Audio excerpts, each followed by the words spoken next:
And before handing over to Mr. Hassasian, we just received a couple of letters of support from SNP members who been elected as representative of Scotland down to Westminster.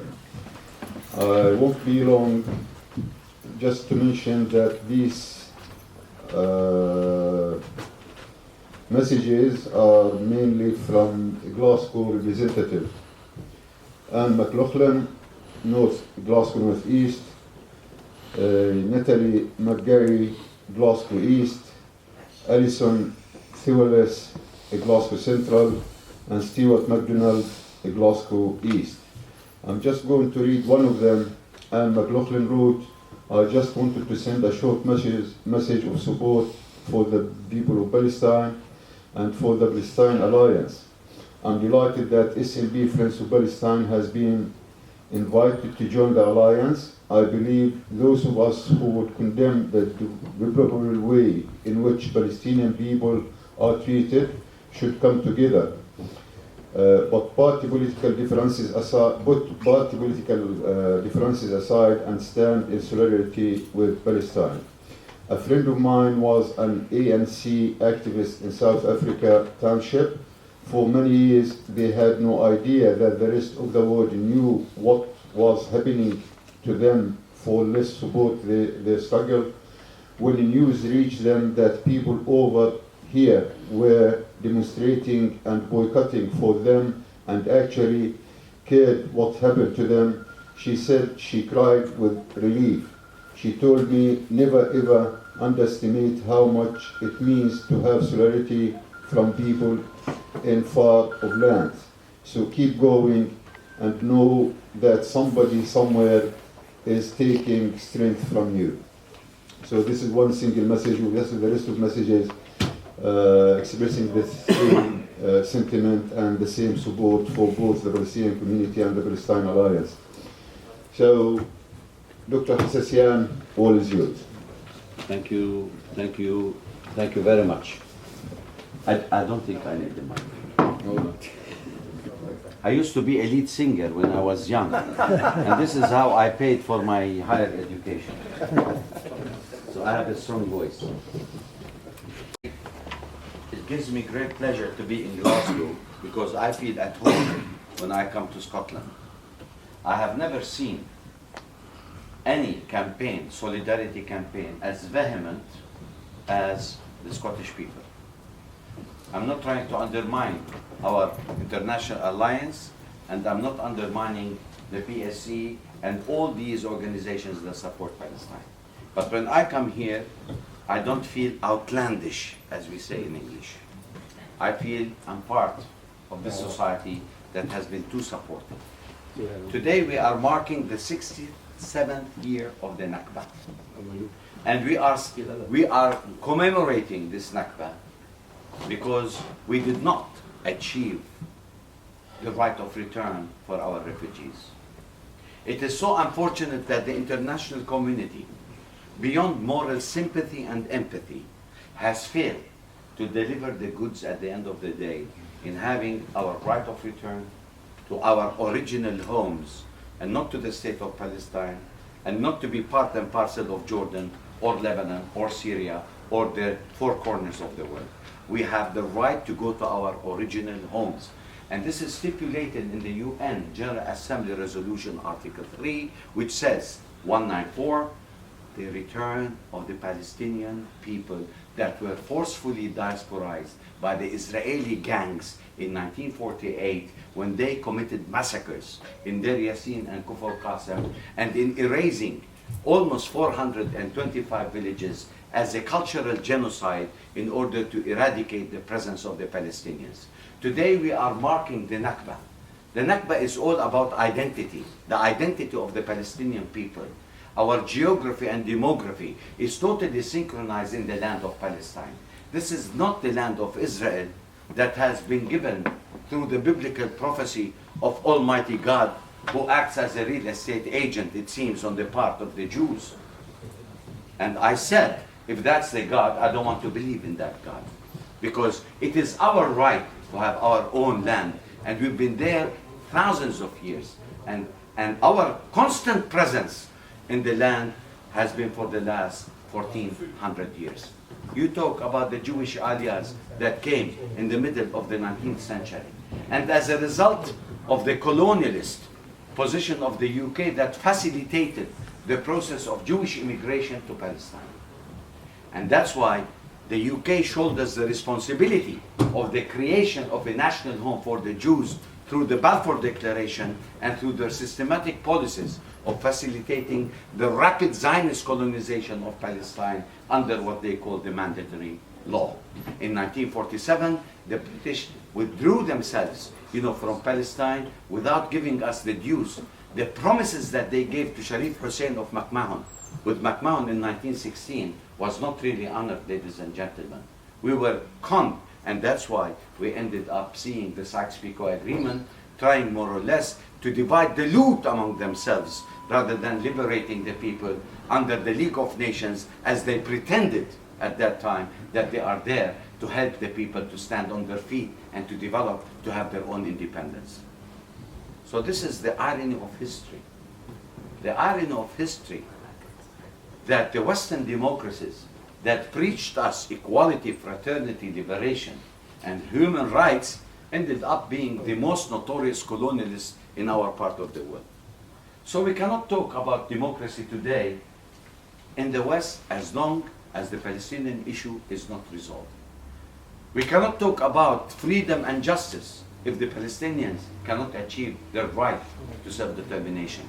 We cannot respect the Western democracies when they are siding unequivocally with those gun-ho mentality in thousands have been killed because Israel want to show the world that they are defending themselves. They're not defending themselves. They are trying to create havoc and fear, as they did in Deir Yassin back in 1948, in order to push the Palestinians to leave their country and in order to overtake it. But we are living in the 21st century. We cannot revisit the Nakba again. And Israel cannot force us unless they commit genocide. And if Israel wants to commit the genocide, we are ready to die for the freedom of our country. And they cannot continue to fool the world that this is the bastion of democracy in the Middle East. Because democracy should be for the minorities also, and not democracy for the Jews. And this is what we are witnessing in terms of practices. Israel has been systematically, with labor governments, Likud and what have you, and now we have settlers government in Israel. And hooray for democracy. If the settlers are being elected by the Israeli public, I have no hope to have peace with such people. What is the end result of this? The end result is a zero-sum conflict. Their gains are my losses. And if we want to go back to the zero-sum conflict, let's not pretend that we are sitting at a negotiating table, because we were never negotiating with the Israeli side. 22 years, ladies and gentlemen, and here I am standing as an ambassador representing my government. 22 years of negotiations have been futile for the simple fact Israel and its public are not ready to make peace with the Palestinians. The intentions are very clear. With the continuation of building settlements, they are aborting the two-state solution. I think Netanyahu, with his speech, when he formed his government, he said it, that the two-state solution is totally aborted. There will never be a Palestinian state.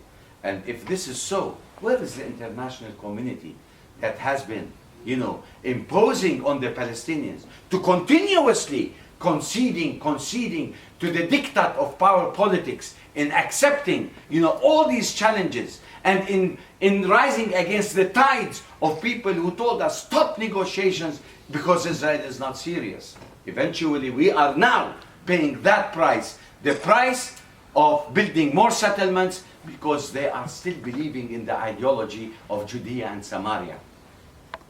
Israel is not interested in Gaza, ladies and gentlemen.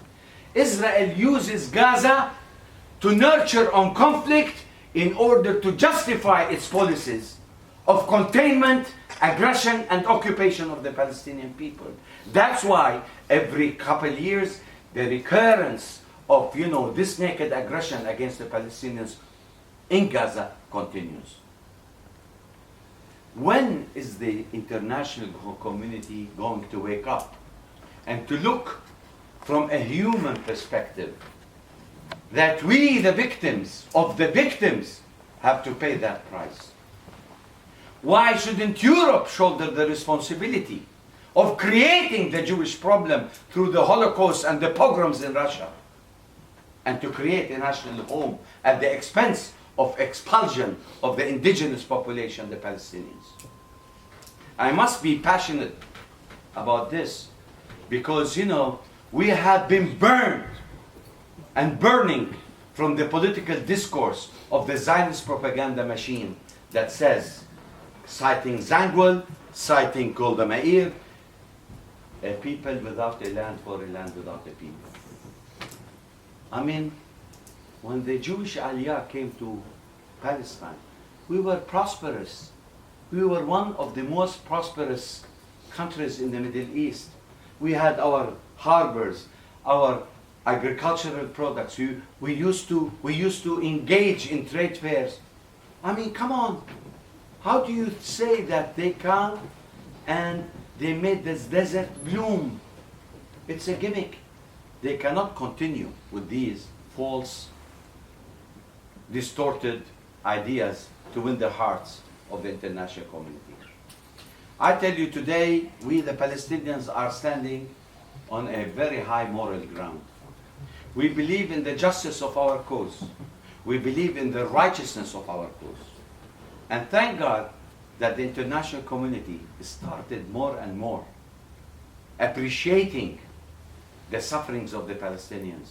Today, I must say, when 140 countries recognize the state of Palestine in the General Assembly, that is a recognition of almost 2/3 of the world population, recognizing the Palestinians' right for self-determination. Therefore, we are on the right path. And I tell you, the hypocrisy of European countries, which is equated basically in an oxymoron where we see the parliaments are for the state of Palestine while the governments are otherwise. How long this democracy, which I consider it with due respect a fake democracy. Democracy is not only elections. Democracy is a way of life. When I see 70% of the population in the United Kingdom supporting the Palestinian people, and if this is a democracy, I, as a political scientist professor, I look at the international system and I say the international system says there are inputs and outputs in decision making. The outputs in the decision making process about Palestine has always been constant, no recognition. Where is the democracy? If the people want their government to recognize the state of Palestine, and all these efforts of the alliance groups and solidarity moves and the campaigns and what have you are not being taken into consideration by those elected people in parliament and in government, then I really doubt this kind of democracy. I'd rather stick to my neighborhood democracy rather than claiming that me, as a Palestinian, is impressed with the Western democracy. The Western democracy has a different agenda. When it comes to the liberation of people, it's unfortunate that the geostrategic interests, whether it is economic or political, becomes the rule of the game, at the expense of the frustration of the people, at the expense of the human sufferings of the people all around the world. Today we are here sitting to commemorate the Nakba. For me, this is a very sad day. And I will continue to commemorate the Nakba, but without losing the hope that one of these days, my people that has been forcefully diasporized have the right to go back to their original homes. Because this is the right side of history. We cannot continue as Palestinians being the object of history. Now we are the subject of history. And we have to continue our steadfastness, our struggle, peaceful resistance with the international alliance. We have to make a difference. We have to raise the consciousness of people to understand that the Palestinians have the same right of self-determination as it was drafted by President Woodrow Wilson in 1916. How many nations in the world are still struggling to gain their independence and their struggle for self-determination? We have to understand that today Israel has made it very clear that there will be no peace, and if Palestinians think that there is a tunnel and there is a light at the end of the tunnel, Israel has moved all the tunnels, starting with the tunnels in Gaza and with our hopes of having our independence through negotiations. We always say it takes two to tango. But unfortunately, we never tangoed with the Israelis. If we wanted to play chess, they wanted to play trump cards. Because, you know, the intention has always been clear. The intention is the building of more settlements, the Judaization of Jerusalem, and the total control of Palestinian land to create a one state in their minds. And that one state is the maintenance of the status quo in the occupied territories, plus. If that's the one state solution, our answer to them, you are burying the two state solution, I am advocating to you a one state solution. A one state solution, which many countries, like South Africa, through BDS and what have you, eventually manage to create a system of one man, one vote. We are for one man, one vote. How more democratic the Palestinian people can be? We have opted for armed struggle. We have been, for the last 25 years, opted for armed struggle. Then we believe that armed struggle brought more destruction to our infrastructure, to our people, and what have you. So we opted to go to political accommodation. We opted to go to negotiations. Negotiations 22 years. With a third party that did not act as an honest broker of peace, i.e. the United States of America. The interlocutor of the international police force did not play its its role, you know, as an honest broker of peace. As a matter of fact, it is unequivocally supporting the top dog Israel over the underdog, the Palestinians. How could we manage a peace or negotiations based on parity and equality? How can we achieve that when we are the underdog and Israel is the top dog? And in the final analysis, what counts is the diktat of power politics, and that is the negotiations that Israel has been conducted, you know, when we sat with them. We never could have the chance to take our maps and put them on the table. You know, in any negotiations that is based on reciprocal, you know, acceptance of respect, you put your maps, they put their maps. You know, it strikes me when I go back when the United States was negotiating with the Vietnamese. Because the Vietnamese were so strong and they were supported by the ex-Soviet Union, when they sat at the table, they used to choose the chair. Which chair to sit in terms of eyeballing in order to make a difference in that kind of negotiations.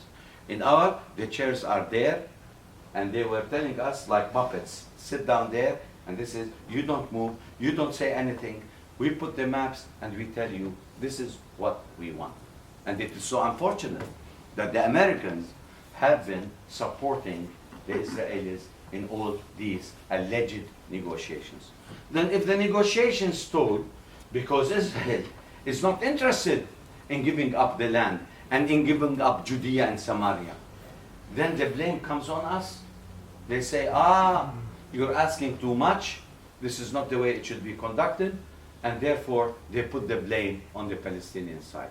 It is so easy to put the blame on the weaker side of the equation. It is so easy. And the latest rounds of talks that were stopped last June, and I'm quoting John Kerry, with whom I had 3 hours of discussion with Dr. Saib Arikat in London and at the US Embassy. We told them, please say frankly to the world, who stole the entire peace process? They said the Israelis, with their settlement activities. They never listened to us, and they are embarrassing the American administration. Martin Indyk, who was the interlocutor, in this process, who replaced Dennis Ross, okay, said the same thing. But we say, Mr. Secretary of State, do you have the boldness to go out and say it in public? Of course, if we do that, then we lose our third party honest broker, because Israel will be upset. This, it is terrible. I mean, how could we, accept this kind of brokerage when we know for a fact that there are other powers that could really act an honest broker of peace? I tell you frankly, we always had the hope that the European Union could play that part.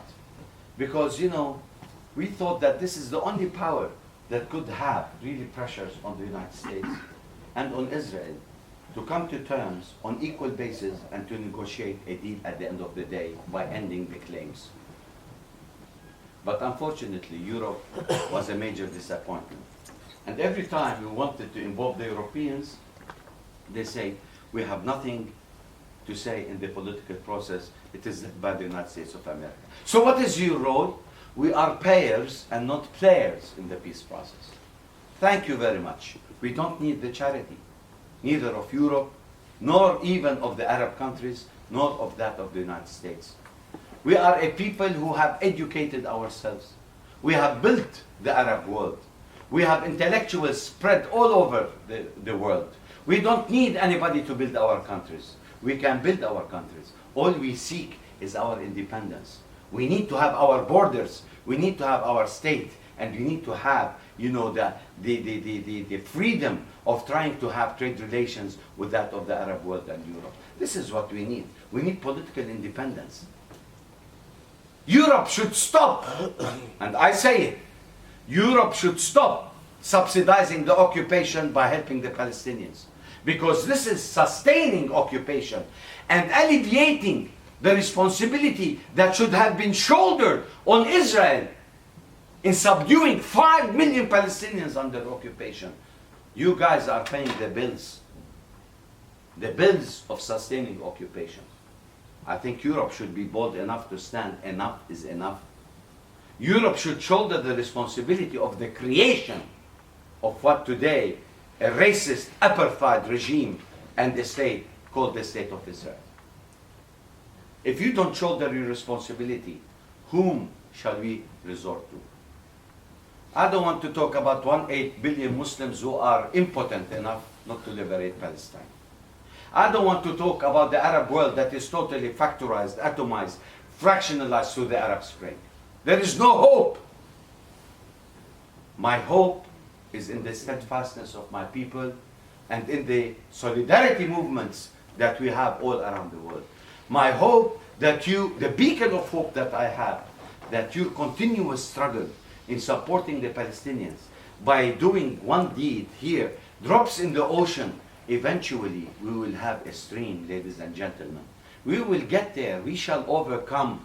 We have a dream, and that dream is going to become a reality, because this is the natural course of history. History has not failed liberation movements. History has not failed the people who are struggling for their human rights and for their self-determination. Yes, the cost is very high. We are paying a lot of, price for liberation, but that is something that we will be rewarded, inshallah, as we say, in the very near future. Today we have 5 million Palestinians living in the occupied territories, and we have 7 million people living in the diaspora. We have 12 million people, and you know what? Through one generation after the other, I'm seeing the coming generations are more adamant, more forceful, more educated, and my dream is that the youth, the educated, They're highly conscientious about their history, about their culture, about their identity, about the rejection of being assimilated in host societies. I have the hope that these people are going to liberate Palestine. It's a matter of time, ladies and gentlemen.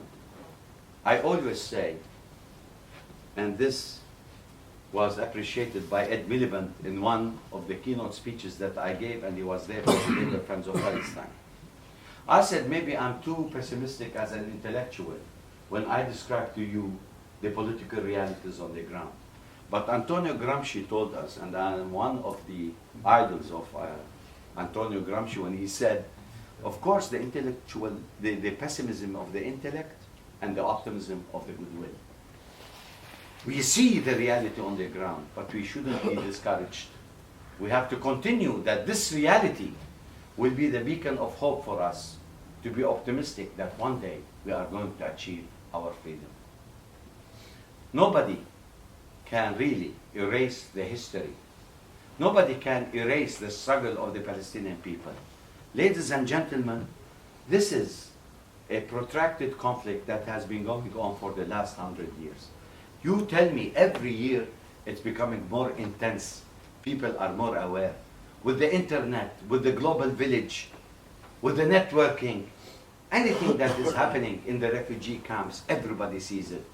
The war on Gaza was episodes like watching Spartacus, watching Rome on television, and seeing how people are being massacred every day as a result of this naked aggression of Israel against us.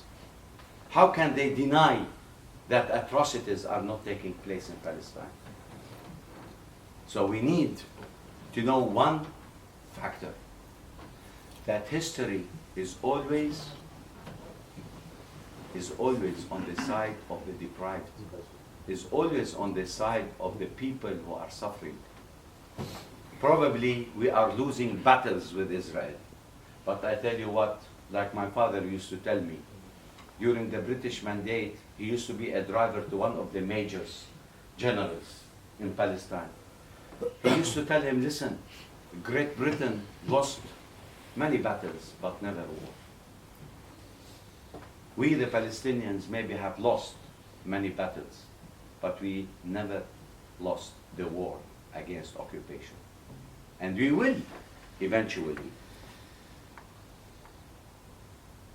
get our national aspirations, whether Israel likes it or not. We will not kneel down again, and we will not be terrorized, and havoc cannot really be spread by killing our people. Every day we have incarcerations of people, killings, incursions, hot pursuit, and what have you. Every day. It's la vie quotidienne, as we say in French. We are now accustomed to all these kinds of atrocious policies against our innocent people. Now, because time is a factor, and I have to catch a plane, please allow me just to make few remarks by ending. First of all, I salute the Scottish people, and I salute the Palestinian Alliance, and I salute all the solidarity movements, and I salute the members of Parliament, and I congratulate the Scottish National Parliament, because now we have some hope to do some changes at Westminster. I salute the people who have been every day doing things for Palestine. I salute the Scottish Parliament in its recognition of the Palestinian state.